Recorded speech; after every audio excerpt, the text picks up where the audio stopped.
Hello and welcome to this week's episode of Berko and Beyond. Last week we hit double figures, episode 10.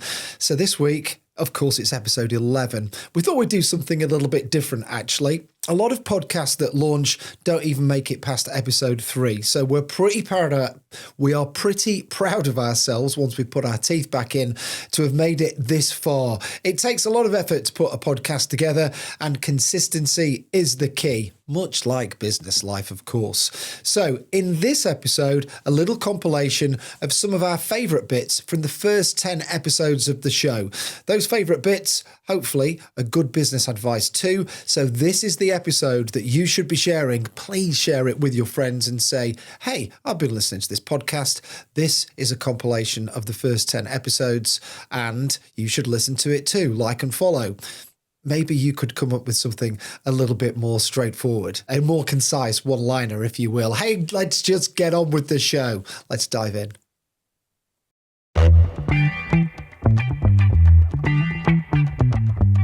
I think over the last 20, 30 years, there's been a lot of very good business administrators, but that doesn't necessarily mean they're great leaders. So do we need for two things there? Do we need a checklist for things that we're going to, be saying we don't like in this episode? So yeah, I don't want to entrepreneurship. I could be coming across really badly and just talking about all the things that are wrong. I mean, it's episode 4 of a podcast we're trying to grow, so perhaps we should be a bit more positive about some of these things. But actually, what I've always been always noticed and been impressed with the way that you talk about leadership is that whole piece about it being a privilege to lead people, because I think a lot of people out there, particularly small business owners, and this podcast isn't just owned at small business owners, it's business owners and leaders in general and entrepreneurs. But as a small business owner, you might be an accidental leader. Yeah. So how do you get around that? I mean, I'm an accidental leader, and there are people in the room who I lead who probably be able to tell you better about how I do that job. Yeah. But that, again, that's a whole other podcast episode. Maybe we should do that, Fred. So what about those accidental leaders? So can one swear on the Berko and Beyond We podcast? will probably bleep it out because there's a little, as you will know on these podcasts, you have to put a little mark, say if it's expletive. Well, so I'd rather not, but give us an idea. It's only a little one, so you can beep it out. Like for those accidental leaders or small business owners, I mean, one of the things is to give a Berko. If you put the beep in, right? So I touched on this later, and you've just kindly mentioned it's one of the things that stands out about me for you. But the reason I have always said privilege and responsibility to lead, and this goes back for me to my time in the military, right? But every single person we lead and manage or who works for us in our small business is the most important person in someone else's life, right? Everyone we lead is someone's mum, dad, husband, wife, partner, son, daughter. If none of those apply, like everyone's got a best friend. So everyone we lead is the most important person in someone else's life.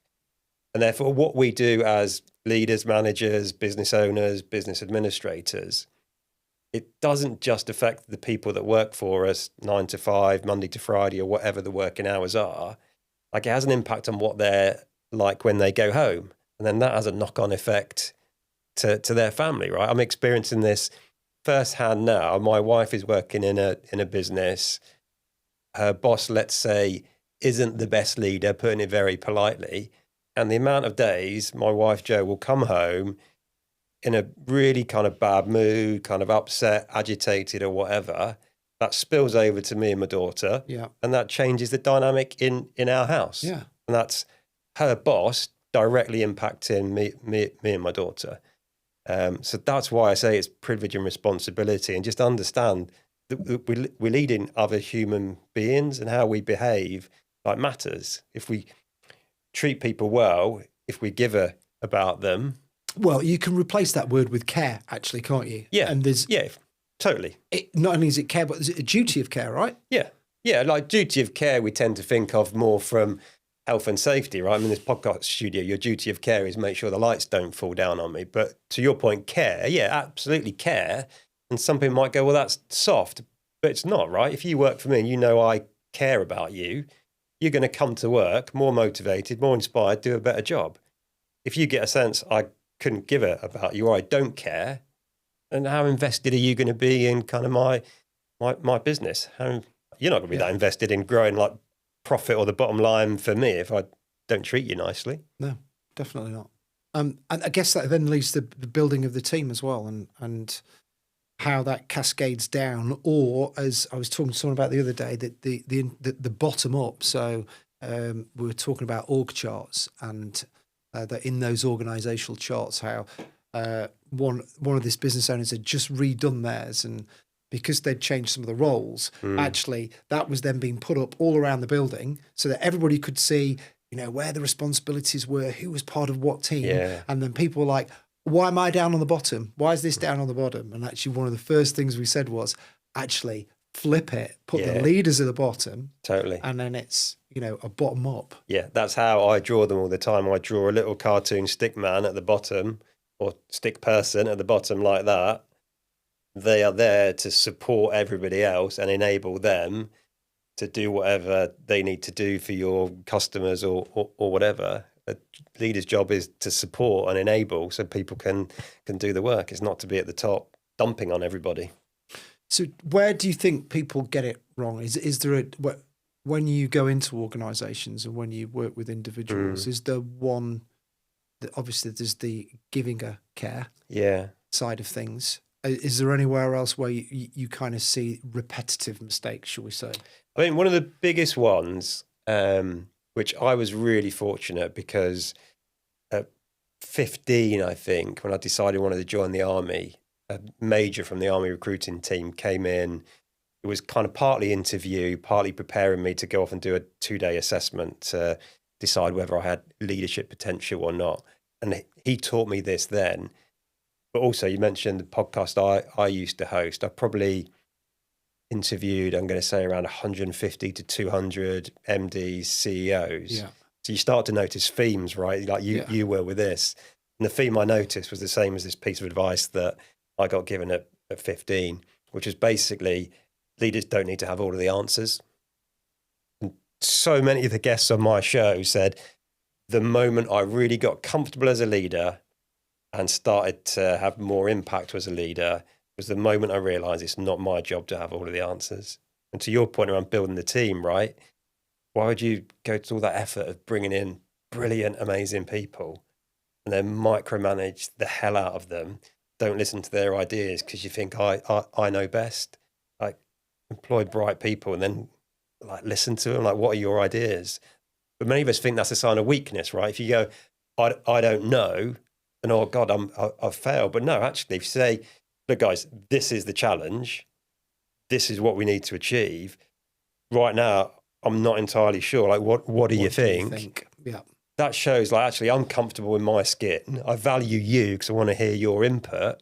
Then you get the ideas and you carry on and lead and execute. But that is one of the things where individual leaders get it really wrong. And I think for leaders, a lot of the time it is just keep quiet at that, at that table. We were talking about this the other day again with some people I was with about just being quiet at the table because the whole thing, leaders eat last. It's leaders speak last. Yeah. So then that way you'll get the quietest people at the table who often have the better ideas, the best ideas. Totally. But just don't feel as if they can share them in those kind of forums. Because the other thing with that as well is if leaders speak first, if I say what I think and I've got my team around the table, a lot of my team will be sitting there going, well, Ben said this is what he thinks, so clearly that's what he thinks and that's what he wants us to do, so I'm not going to suggest another way.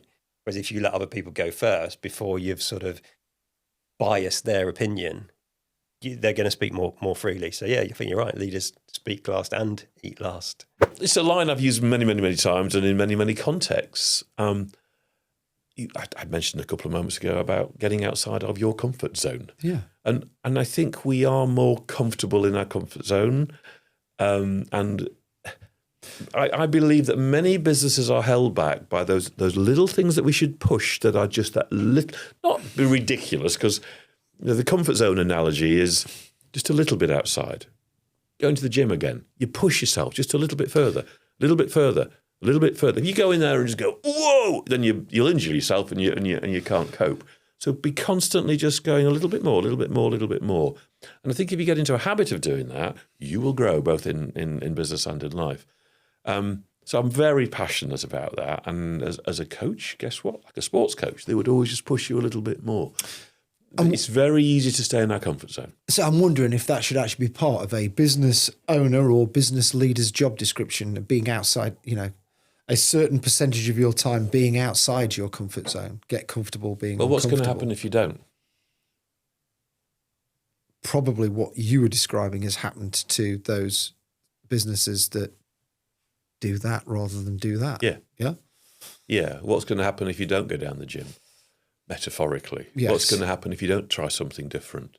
What's going to happen? Yeah, look, innovation is everywhere at the moment, and it's always been there. But more small, medium-sized businesses are now getting CIOs on their C-suite, the Chief Innovation Officer.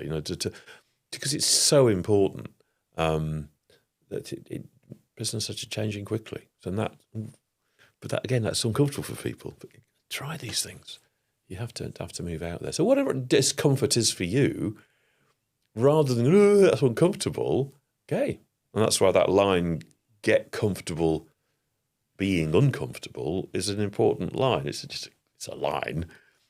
But actually, there's a lot in it. Yeah. Get comfortable being, because if you're not, you're going to stagnate, you're not going to push yourself, and it's really important.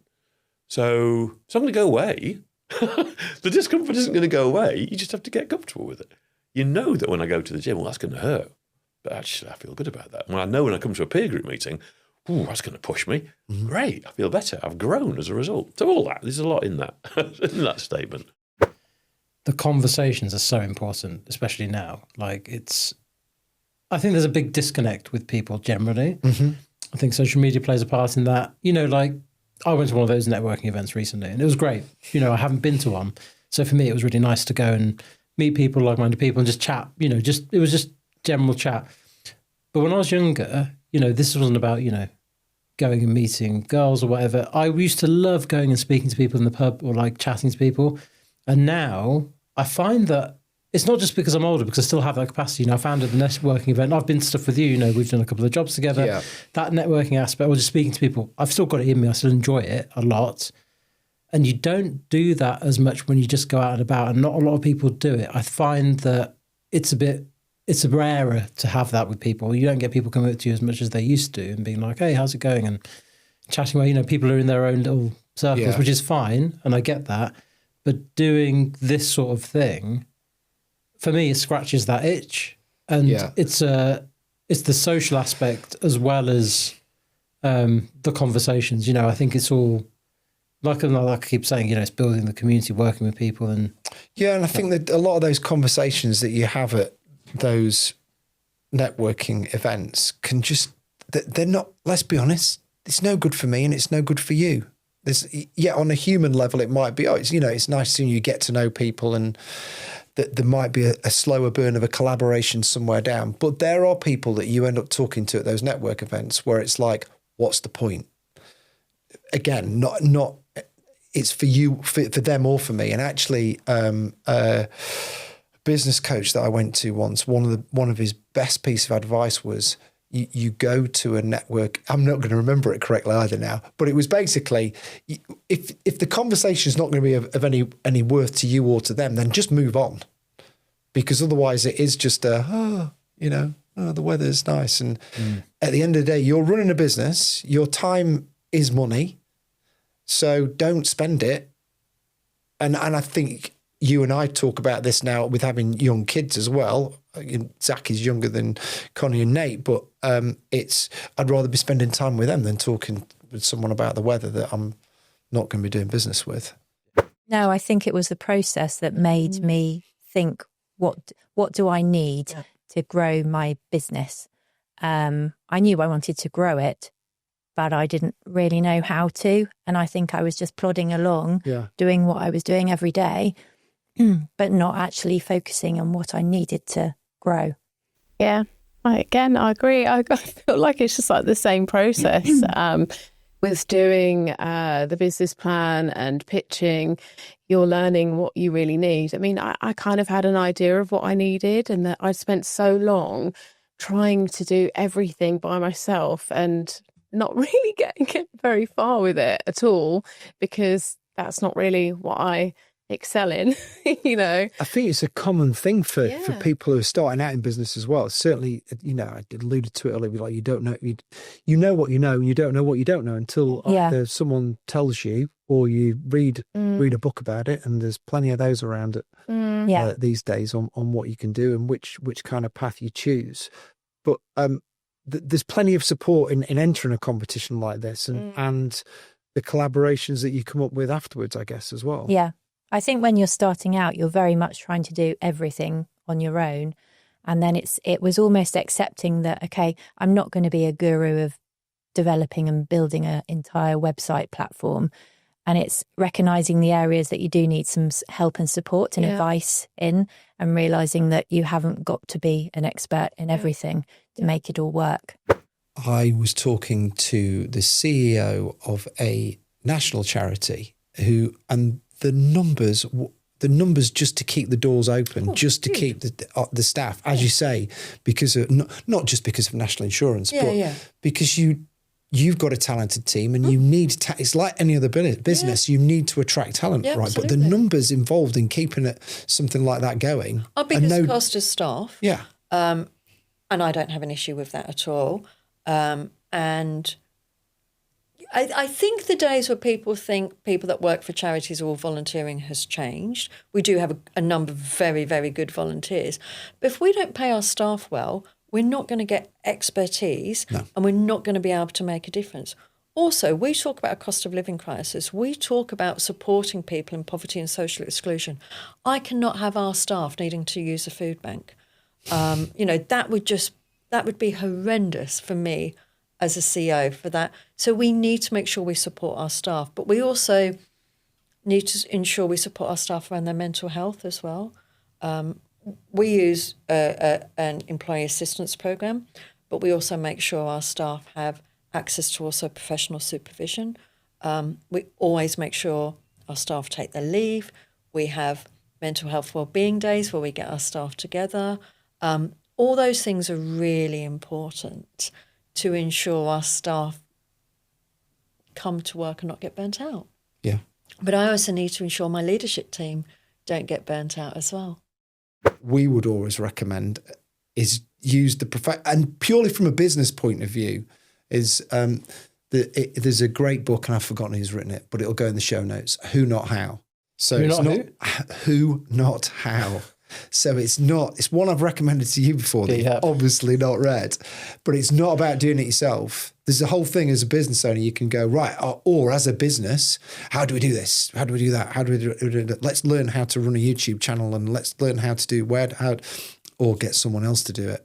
And the video production is always a part like that. It's like, well, can we just edit it ourselves? Or actually the classic one is, if we just shoot some stuff on an iPhone, can you edit it for us? And it's like, well, I'll let you answer. If I just shoot some stuff on an iPhone, can you edit it for me? No. Like, why not, Azim? Absolutely not. It's a nightmare. And also it won't look right. And also you haven't logged the footage properly. And also it looks terrible. And also you probably filmed it terribly. And also it's going to take me ages to go through all your terrible footage. And yeah, it's all those things, as we both know. And yeah, on a serious note, it is down to the experience of knowing what to shoot, how to frame a shot, what shots match with each other, how to get audio right, because video is basically 60% audio, if not more. But that's the thing. People will tolerate poor video. And we're very fortunate in here with our setup to have, nice cameras, and it looks really, really nice. But people will tolerate poor video. They will not tolerate poor audio, because if you can't hear somebody, they will switch off, especially in this kind of situation. So if you're recording stuff yourself on a phone, half the time the audio is terrible. And I've had people come to me being like, why does it sound so bad? Because you've recorded it on your phone. Yeah. There's no need. Rising costs. And I think, large and small businesses, the cost of doing businesses, the cost of employing as well. with national insurance going up. I think people and businesses are really considering their costs, where they're going to spend. I think bigger businesses, they can often have a problem with recruitment. So how do they find the right people, and then how do they retain them? So that's a real sort of, tricky one, for larger businesses. And you see all sorts of different support and initiatives that they sort of go through to try and get the right talent. And that isn't necessarily these days just about the money and the wage. It can also be about the package, flexible working, your ethos and ethics, your sustainability, and particularly within the young workforce, because they really care about where they work and who they work, for, and they can choose. I heard a great thing recently about your website is not just selling to your customers, but your website should be telling to your future talent. And exactly along those lines, that depending on the generation that you're talking to or looking to attract, it's not just about the wage. It could be about what, like you say, it's about the culture, but that culture would be something really as simple as, breakfast is brought in every Friday for everybody to get around and chat and mingle in, and so that they feel a part of something. Absolutely. I mean, office environment, you see some larger businesses on the estate that have really gone well and beyond with their HQs, that when you sort of walk around there, you just go, wow, I want to work here. It really encourages employees to come into the office, whereas I think post COVID, everyone was quite nicely working from home and didn't want to make that shift. So businesses like Atlas Copco, who have basically redone their whole offices. And I think that's another key thing that plays, is about wellness in the workplace. We've seen a real shift on that post-COVID, that employers really sort of taking care on the wellness in terms of sort of training and development, things like menopause, in the workplace, and just providing, the right facilities for people, little breakout rooms, outdoor spaces, as well as all the nice stuff that you mentioned in terms of, free donuts and a barbecue every now and again. What it is talking, it's the same thing, talking about us, talking about ourselves, which is what I've just done here. Well, yes, but that's allowed on a podcast, on a business podcast. That's allowed. Okay. So yeah, I see it all the time, and in fact, I've seen it through my professional career in enterprise and the biggest companies. I've seen it in the smallest companies, and we all do it. We all think that everyone wants to hear what we do. Yeah, so we've talked about this before. I refer to it as people who just wheel over themselves on their websites. So it's we do this and we do that and we do the other. They don't talk about their customer or their customer's problem. They talk about their grandfather who's been in business for gazillions of years. That means absolutely nothing to what they're actually selling. It's just missing a trick, and yeah, it's a real shame. What you want to see is people talking. People who see the content, marketers talk about this, that when you see content, whether it's on Instagram or TikTok or whatever, LinkedIn, you want to see something and go, that's me. Like, you're talking to me. I get it. And stop someone in the tracks. The sad truth that the majority of the time we're looking at this stuff, on socials or Instagram, whatever it might be. We're in bed or sitting on the toilet or whatever it is, scrolling, right? And just scrolling in a sort of weird hypnosis state.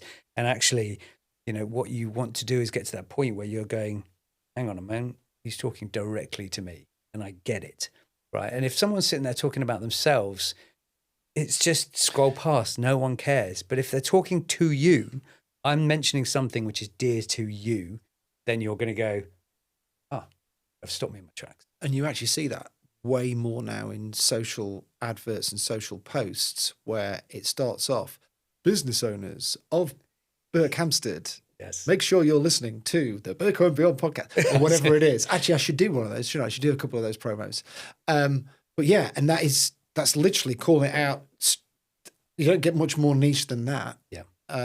Yeah, I mean, Well, it's you do very get more clever. niche than business owners, but you see a lot of stuff on social now that is accountants. Yeah. Have you got? And that's very specific targeted advertising, and so you can do that. You can really drill into some ridiculous niches. If you're even looking for a specific one person, you could spend money on an advertising campaign to reach that person. And the advert would say, "Hi, Ben, if you're listening to this, this is just for you." And my God, you're going to get that person's attention, Which right? we're not far off, and some stuff's already happening, particularly in cold outreach and that with using AI and other bits and bobs. I don't Exactly. know what the other bits and bobs would be. It's the AI. Yeah. But yeah, putting all those tech stacks together to do those. But the key is then the messaging that comes behind that target needs to be specific, and whether that's on a website, whether that's on what you're talking about, whether that's on an outreach, or even in a proposal. You've gone down the line, you're now at proposal stage to a client. The first thing I see in those proposals is me. Here's all the customers we work with. Let me talk about all the stuff I want to talk about us, our customers, what we do, how we do it. Whereas None I'm just of going it. to page 5. Just for like, tell me the price, cost, right? board. Yeah, what's the cost? But if I'm really laser focused on your problems, that I understand your problems, I understand the implications of those problems, I understand and getting across how we're going to address them, then there's going to be a lot more attention. Commercial sales negotiation, which is very much where my world was for many years. Keep asking questions. Ask questions as a coach would. So rather than say, what's holding you back? What do I need to do differently? Great questions when you're trying to close some work. And when people do say, I'm going to work with you, ask them the question, why? What's the best bit of research you'll ever get? Because the point when you talked about referrals earlier on, and I think it's quite an interesting area. If you think about anybody you're working with, what's the point of time when you're most impressed with them? It's usually quite early. So if you're working with a new supplier, I don't know, you're working with a new builder or somebody, it doesn't really matter. Anybody that you're working with, you'll probably be most impressed right at the beginning of the relationship. And that's the point when they should be asking you, can you recommend me to others? People often don't like to give referrals or be asked to be given referrals until, they've been working with somebody for 5 years. Ask at the point of maximum wow. And I think we very commonly don't do that because we're a bit nervous too.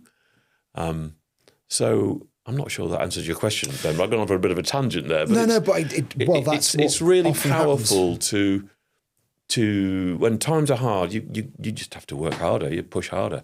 It's outside your comfort zone, but that's where great things happen, as I always say. I think that's the other thing of having a coach or having a peer group as well, is that you're constantly reminded of those things, because they're the things that are easy to forget. Particularly that thing of that's just reminded me again of we've just delivered a job. I haven't asked for the asked for the referral. Why did you work with us? What did you like about the piece of work? Well, you did that great, Ben, as you always do. But you did that great. You did that. Okay. Well, look, we're a small growing business. You want more work, and tell people we've got space. And often we don't do that. No, we don't. I won't mention names because you and I were talking about it the other day. There's a local business who I work with, and he just told his clients that he's got a bit more space. I said, have you? Gosh, you're so good. I'd imagine you're so full. And he told, the next time I met him, so we've got a full order book now.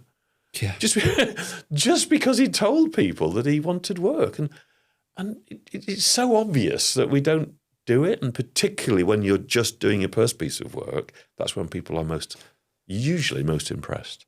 Biggest mistake is overthinking, which is a really hard one to not do. I don't know. I have no idea what you mean. Who would overthink a short post on social media that you just got to put it out there? Like that's, and I do it all the time. I mean, actually, I did it a couple of weeks ago, and then luckily I was doing it as a collaborative post with someone, so I sent it to them and was like, I'm not sure about this post. I think it's a bit rubbish, but tell me what's wrong with it, and then I'll change it before I post it. And she was like, it's great.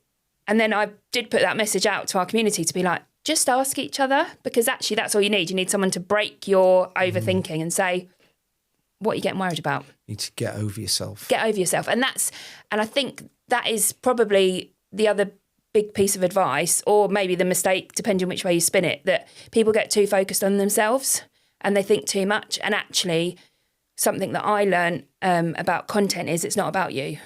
It's about your audience. Yeah. And it's what do they want to know. So you might not want to share your face. You might not want to, talk about certain things, but actually they might need that to buy from you. It's about making your customer the hero, isn't it? You're not the hero in this scenario. It's very much a Donald Miller building a story brand kind of view on it. But if you can get over that, if you can sort of think, actually, it's not about me, it's about them and what they need to know, and focus on that. There's a good book, but I can't remember what it's called. I'll find it. We'll find it afterwards. It's basically about, always answering your audience's questions. I know the book. Yeah. I'm looking over there because it might be over there. If not, it's in the office, and it is called, I might actually run off the It's the guy who set. did the pool. Yeah. You ask, they answer. Yes. Yeah. You ask, they answer. Well done. It is. It's a brilliant book. And we'll put that link in the and it's show just notes as well. it's a good perspective to remember, because I think that's where people overthink it, because they're thinking too much about themselves. I think it's important, and not turning money, not wanting to turn money away, but it's having that authenticity and the integrity behind that as well. It's having a business that would want to be like, actually, I really value what you're trying to do. It's not just a signature on a check. It's actually, I really love what you're doing. Like Lisa was saying about the values that we have as a collection of people about what we're trying to do. It's not just a signature on the check. It's, it's someone saying, yeah, actually, I really love what you're doing. I really support what you're trying to do for the community. That's important as well. Yeah. I think there'll be different levels, won't there? There'll be some businesses that just think, I value this. I want the community to have this. So I'm just going to write you a check.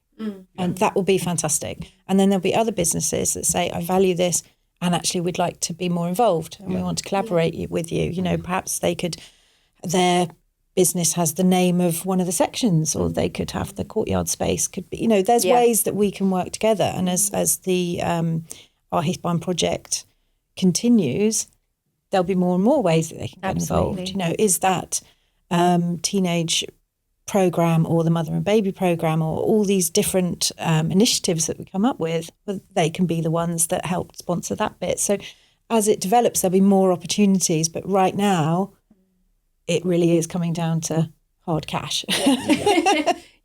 And get behind this, because really, the money is one thing, but the more that we can show the council, we raise this much money, but actually look at all these different individual companies and people that spoke on our behalf, that were out there being ambassadors for us, that were, that's really important as well.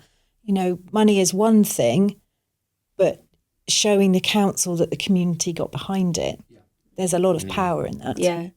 Well, there you go. I hope you enjoyed that look back at the first 10 episodes of Berko and Beyond. There are loads more to come, and we'd love you to be a guest on the podcast. Drop us an email, podcast@berkhamsted.com, and tell your friends. Like and subscribe. It really helps the show.